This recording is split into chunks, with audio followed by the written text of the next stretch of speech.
कितने आदमी थे? 2 आदमी थे। पाकिस्तान जिंदाबाद, पाकिस्तान जिंदाबाद।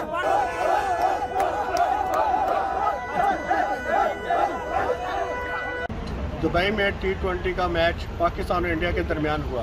पाकिस्तान ने 10 विकेटों के साथ ये मैच जीत लिया। इबरतनाक शिकस्त थी। पाकिस्तान ने ये मैच जीतकर इबरतनाक शिकस्त दी 10 विकेटों के साथ। अब चाहे हम वर्ल्ड कप हारें या जीतें, हमने वर्ल्ड कप जीत लिया है। वर्ल्ड कप के मैच में पाकिस्तान ने हिस्ट्री क्रिएट कर दी है। आज 151 रन का टारगेट पाकिस्तान ने 10 विकेट्स पे अचीव कर लिया है, और मोहम्मद रिजवान ने शानदार बैटिंग की है और इंडियन मीडिया के मुंह पे बहुत बड़ी चपेट मारी है।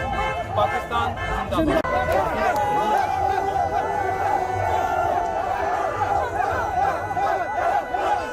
और नेक्स्ट टाइम में कहेंगे एक